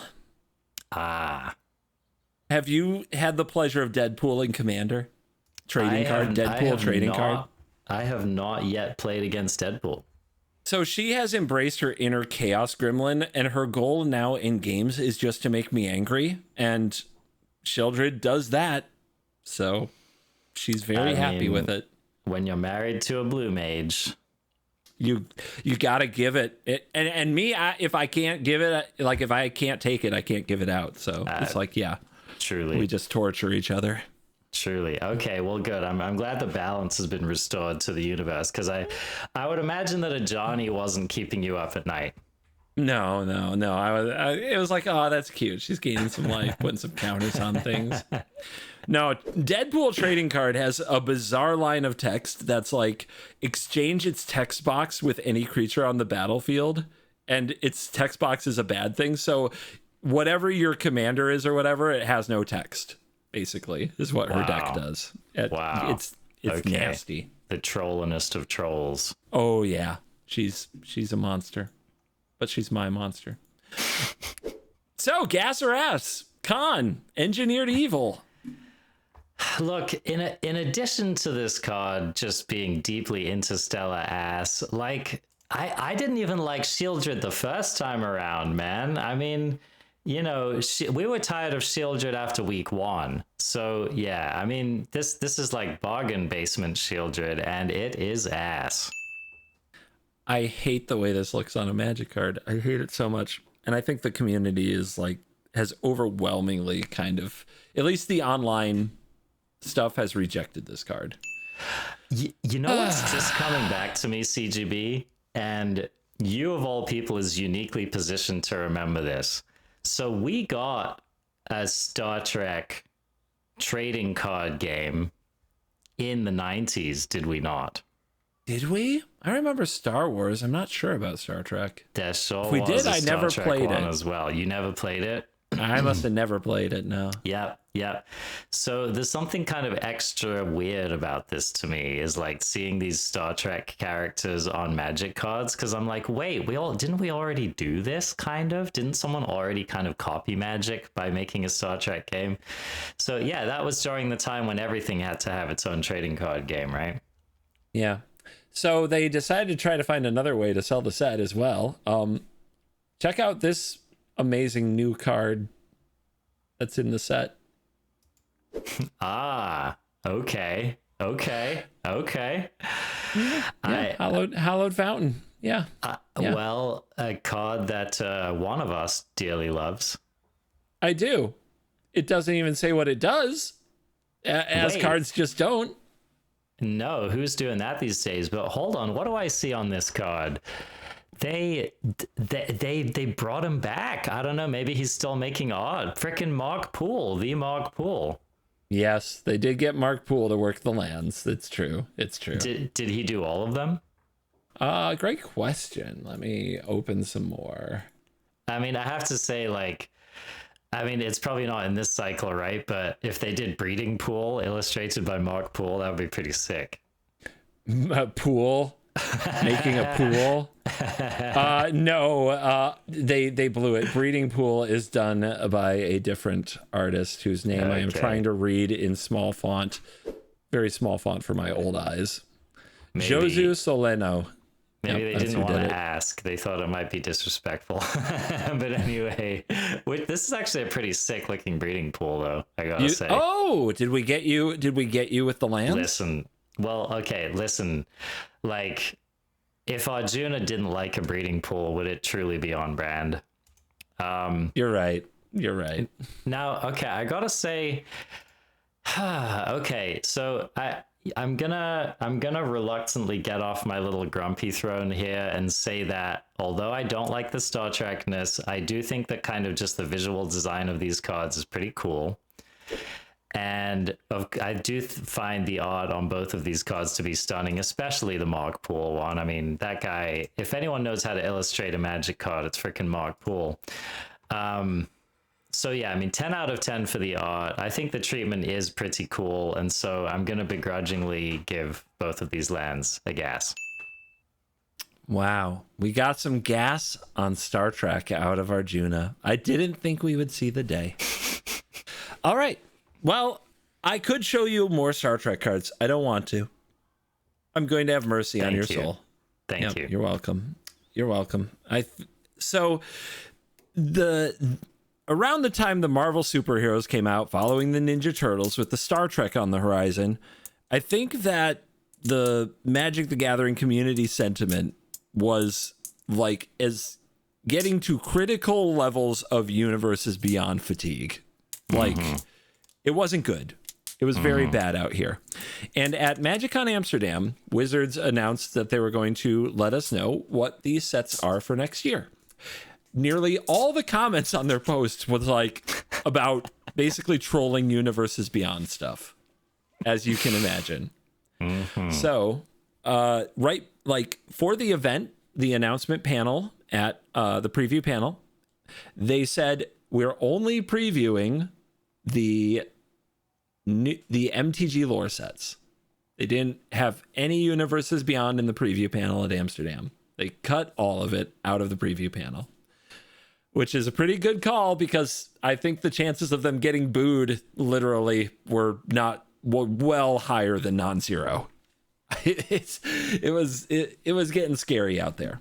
So we got a whole preview panel that's just Magic the Gathering planes. I'm going to pitch you some planes. I want to know no 1 through 5 ratings. I just want to know your vibe, gas or ass. Okay, so, hit me. Here comes some art, and I'm going to read you a description of the plane. Noctis, the Sunken Realm. Tagline: Magic runs deep. Explore magic beneath the waves. Embrace a majestic and vast underwater plane that stretches as far as your imagination. The journey begins in calm waters, but even more magic and danger awaits the deeper you venture. Noctis, the Sunken Realm, coming in February 2027. gas Is or this- ass. Is this a mono blue magic set? You know? Wouldn't that be the ultimate troll if they released a set that was just one color?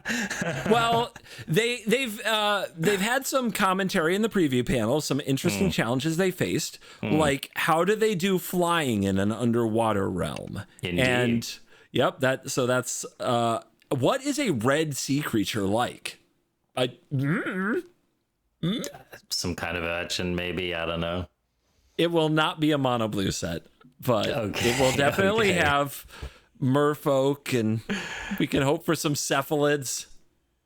Ooh, can we bring back some? What were they? Homerids? What was in Homelands? Yeah, Oh baby. What about what were the sea creatures in Fallen Empires? I'm trying to remember. I think that's what I was talking about. Fallen Empires. That's like Homerids. Was that I believe. Homerid? Yeah. Yeah, that must be man, right. That runs deep. Like this set? Hey man, you know what? Like, this is gas. I mean, and now I have to say that the deck's kind of stacked, right? If you show me any new Magic universe and I give it ass, what kind of a message am I sending to Wizards, right? So after everything, I don't know. I mean, after everything that we've talked about, it would be pretty off-brand if I were to give this set ass. Having said that, no, I mean, look, there's a whale back there, dude. I like whales. I mean, if they put even one like epic kraken in this set, I'm gonna be pretty stoked about it. Sure, dude, magic goes underwater. Like, let's frickin' go. Frickin' gas from the Arjuna, man. Hell yeah. You said any magic set you would. What if we went back to New Capenna? Okay, all right. In a world. Is it coming? No, it's Okay. not. I was just excited about the idea. All right, so we got gas for the Noctis. Let's check this out. Here's some art. Kamigawa Titan Breach. Brace for impact. Kamigawa's biggest metropolis is sent into chaos by rampaging behemoths from the plane of Ikoria.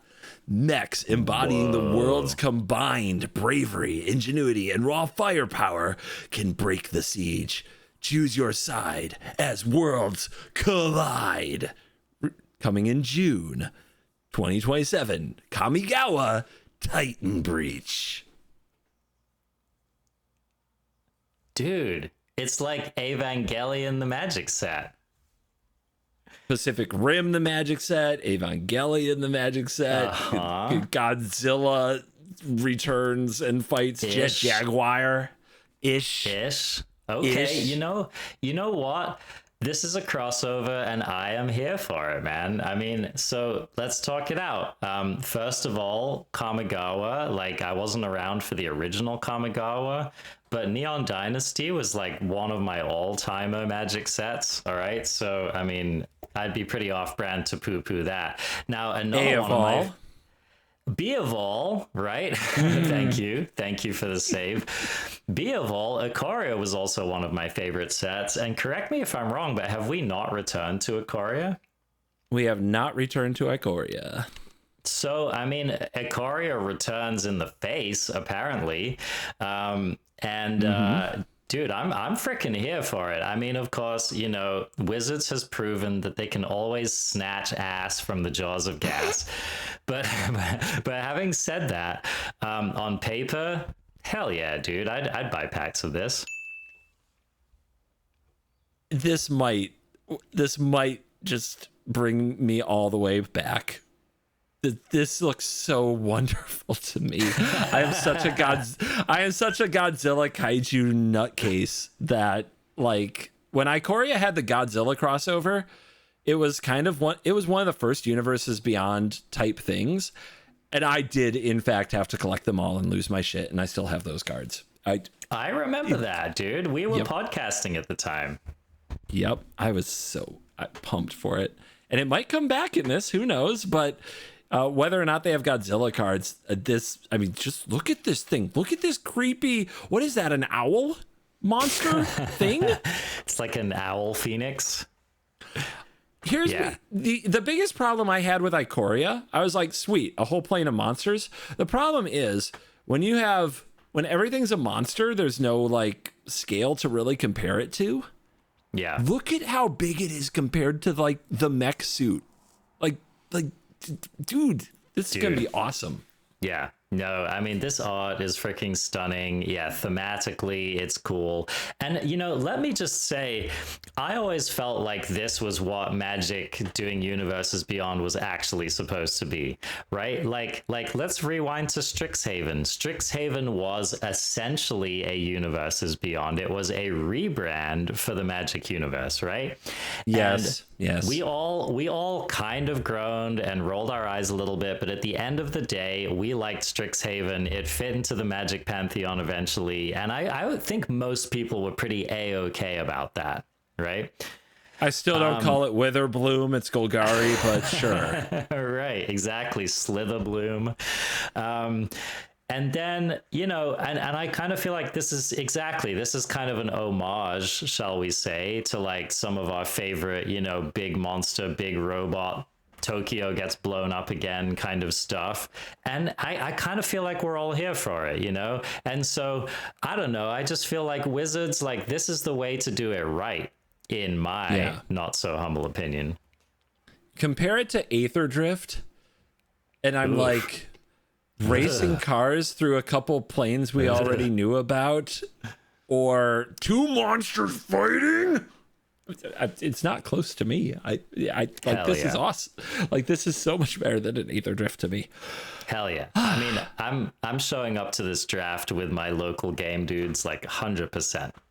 Oh, I guarantee you there's going to be like probably like in Esper colors is like building up your mech into like a 10/10 construct monster. And on the other side in like green and red, you're probably building some Godzilla sized, some like ramping out some Godzilla sized creature or Kraken or something. It's going to be, dude, the set like makes itself. Wait, CGB, wait. Are we getting companions back? God damn it. You know what? I didn't think of that.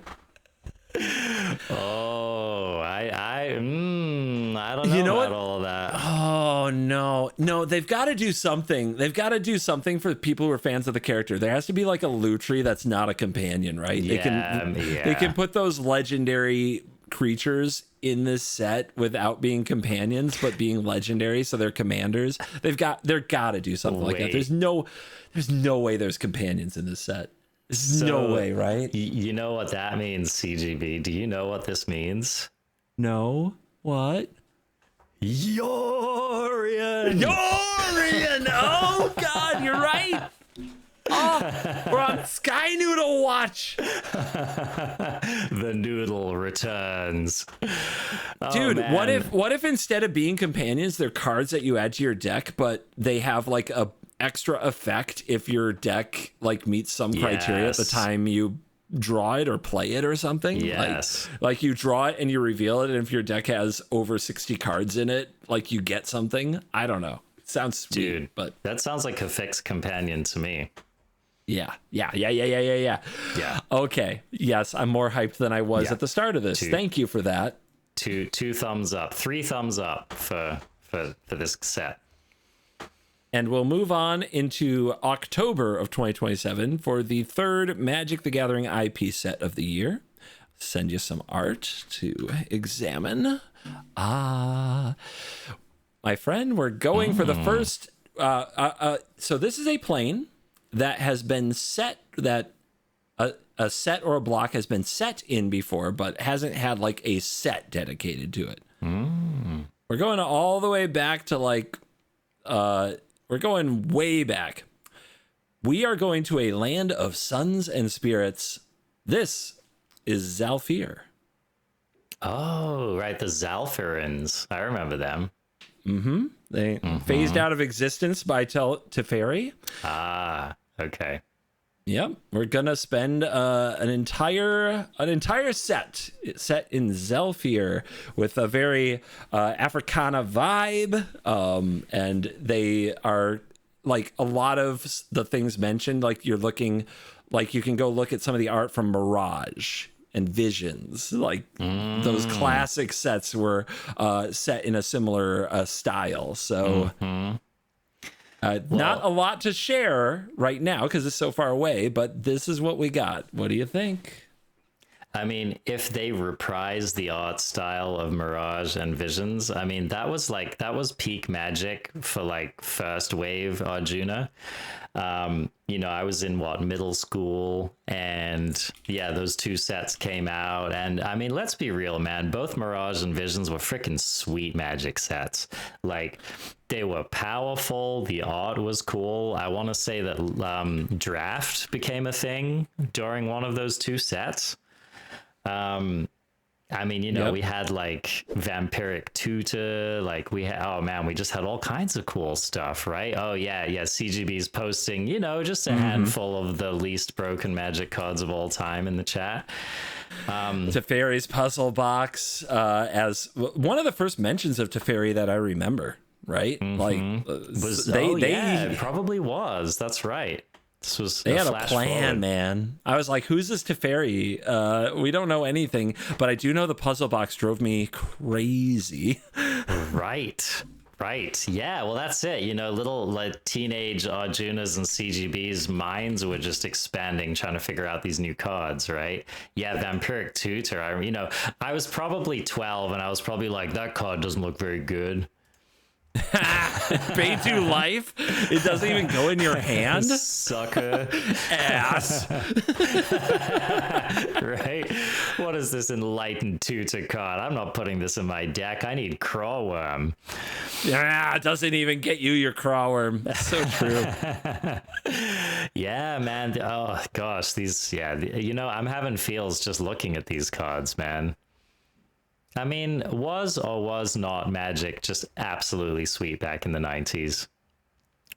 Have you heard of pre-modern? The format pre-modern. I have heard of this format actually. Although, what's the cutoff? Scourge. So Scourge. the pitch of pre-modern, which is like 2003, I think. The pitch of pre-modern is all the cards have the frame, the old frame.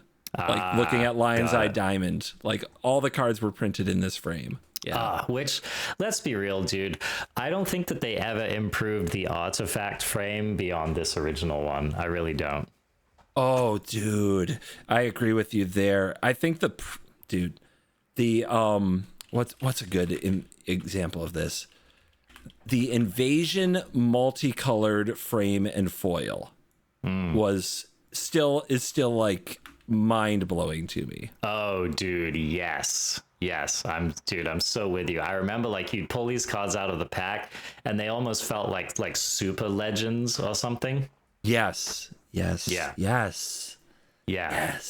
Plus, dude, yeah, they were printing some really cool and powerful cards around that time too. I was a little bit checked out of the game then. This is what happened. This is a freaking Arjuna goes down memory lane moment. All right, do we have time for a little story time here? I mean, if I only talk to you like 2 or 3 times this year, hell yeah, we do. Okay. So I put together a deck, which, by the way, was probably one of the CGB-est decks, that I could kind of imagine at the time. And I think you and I, had a moment of enjoying Surrender Befreet back in the day.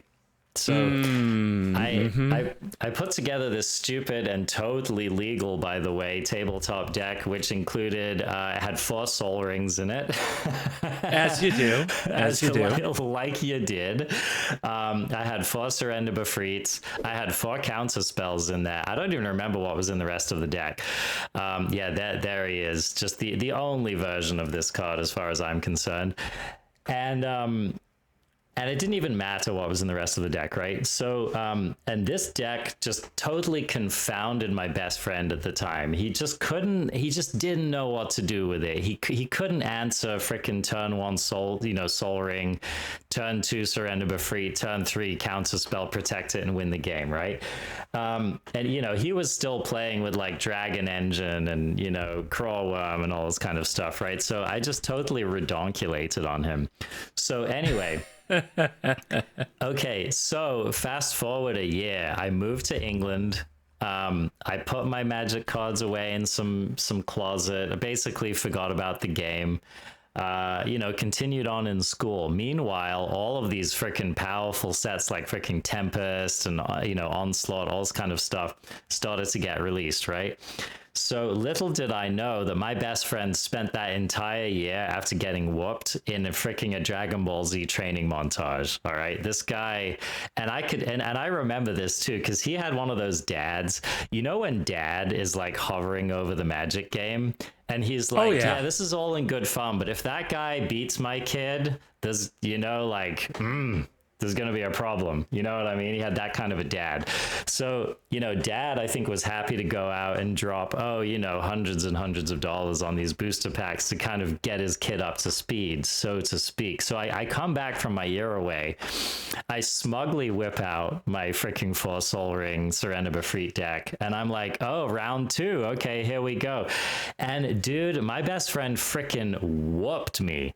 I don't even remember what some of those cards were, but he frickin' destroyed me, man. He danced on my face and dad was just back there like just rubbing. I mean, it was all worth it for dad, you know what I mean? It was a freaking tag team duo. So anyway, that's my reminiscence about that time in Magic. What a beautiful time in Magic it was. Indeed. I have to tell you about Pre-Modern sometime. It's become my favorite content to watch because it's just all like... Oh, by the way, was that the Soul Ring? More like LOL Ring, am I right? Dude. I had so many Soul Ring arts to choose from, and I saw that one. Anyway, Pre-Modern is that, like, it's a true nostalgia trip to just watch people play. Mm-hmm. So I'm still like collecting the cards to play it myself, but maybe I can talk you into doing a Pre-Modern podcast sometime. I can show you the decks of Pre-Modern and you can tell me some gas or ass. All over it. I mean, is it a highly powered format? Are we talking like Vintage Junior or something like that? No. Okay. No, it is. It's like better than it's more powerful than the standards of the time. Okay. Its power level is probably like borderline like Modern back when Snapcaster Mage was playable. Okay. Like Cryptic Command Snapcaster. Are people like Lotusing and stuff like that? Well, Black Lotus is not allowed. It's 4th edition. It starts at 4th edition. Oh. And goes to Scourge. Yeah. Okay, but I see. So they cut out all of the kind of egregious stuff. Yeah, and it has its ban list, which is interesting. Okay. And I think I'm just gonna stop because I'll go all night. And I maybe I can sucker you back into a podcast to talk about Pre-Modern, my new obsession. Okay, well, this format sounds totally gas. I think my only question is, how do you rate the longevity of a format that never changes? I have much to say. I will save it. Okay, all right. Perhaps we'll save this for our next encounter. Mm-hmm. As for Magic in 2027, Arjuna, did they get you back?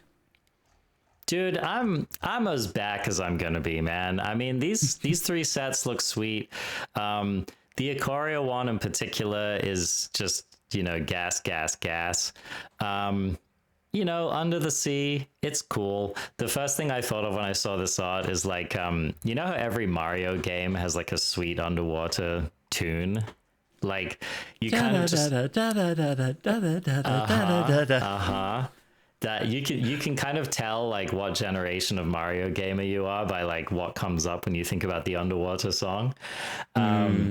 but like they were all so good, and sometimes you just wanted to hang out there. Just like, man, the N64 one was so lush. It was so like chill and lush, right? Mine is the Donkey Kong Country one. I just realized it's the Donkey Kong Country song where you ride the Ichthyosaurus or whatever, and it goes boy boy boy. Oh man, what a great game that was. Hell yeah. Yeah, classic. So, underwater, I mean, it's gonna be cool. I'm gonna enjoy it. This Zalfir one is like very cryptic, right? They obviously gave us very little to work with or think about, but if they're trying to evoke kind of the golden era of I almost said Jumanji. I think I have faith in them to do a little better than Jumanji, but who knows? Yeah, if there's a Jumanji crossover, you nailed it. Like, what can we say? Oh no, I regret it already. But yeah, I mean, if they capture any of that kind of old, cool vibe from those two sets, I'm like super in. So yeah. Actually, I will say I came into this feeling a little jaded. I'd say you did really well, CGB. You kind of like you grumpied me up, you kind of got me all riled, and then you sat Grandpa down with a whiskey and kind of, the other shoe dropped, and now I'm kind of feeling stoked about Magic again. I think they did a very good job getting people back. There's one more detail I'll throw in. There is the Pro Tour has added an event. It is the Limited Championship, and it is the set for it will be Kamigawa Titan Breach. It'll be in June of 2027. Oh, dang, dude, that's really exciting. I hope that they make that an amazing draft set, because I'll tell you what, that last Kamigawa was like, that was an all-timer draft set for me, dude. Like, I would sleeve up and draft that set any day of the week. Any day of the week. I love that set. All right. I think we're going to at least get a few drafts out of Arjuna in 2027. That's the plan. Now, and maybe here's the real question, CGB. Yeah. Are we going to get a few drafts out of you in 2027? I've been a social drafter since I started going to Magic Cons and having magical friends, so it's not impossible. Okay. Will you get one on Arena when I'm alone in my room? I don't know. Never count me out. Never count me out. I'll say that. All right. Well, you'll just get CGB a little glass of scotch and, just butter him up a little bit, get some of his favorite Magic friends together and, see what happens. Well, if all of you at home watching, listening, and enjoying this stick with me that long, you'll get to find out. And thank you to everybody who stayed until the end as we wrap this up. I try to remember how we did this. You had a monologue. We had a song. The beat just kind of crept in. And then Arjuna had some words of wisdom for the people. Like, what kind of things did Arjuna say? Well, I was always saying things like, you can find CGB on his YouTube channel, youtube.com/CGB. Just go to that URL. Something will pop up. Of course, you can find this, you can find this show at, where can people find this show, CovertGoBlue? Assuming I remember to pay my awesome podcast editor Roman, this will be on Spotify, the CovertGoPodcast, and but always on YouTube at CovertGoBlue. Absolutely. There you go. Yeah. So for you audio listeners, get up on that. CGB can be found streaming on Twitch. Probably not. Do you still stream on Twitch? No, never. Absolutely don't. Arjuna can also be found not streaming on Twitch. Yeah. If you really want to blast from the past, search for me on Twitch. See what happens. You can try adding us on any social where we probably won't respond. Yeah, you can go to this platform. It's called Twitter. Yeah. It's totally called Twitter. So just go look at all the places you'll find us. Listen, crafties, I don't get that many bites at the megaphone these days, but I just wanted to say I still think of the Craft Nation fondly. Anytime I do happen to breeze through Twitch, which happens, once in a very rare blue moon, once in a blood moon, shall we say, there are still people on there who pop in and say hello. That makes my heart the warmest that it could possibly be. I still love Magic. I just don't like the way it's getting treated at the moment, and I've just decided to focus on other things. But yeah, if we get, the right kind of Icarias coming back, the right kind of plays, the right kind of homages, the right kind of Mark Pools illustrating cards, who knows? Maybe it'll bring me back into the fold. But, in the meantime, crafties, stay sharp, stay strong, go out there, make me proud. If you do build some kind of sweet Simic deck, go ahead and tag me on twitter.com. And CGB, it's been an absolute pleasure. And with that, I'll hand it over to you. Later, crafties.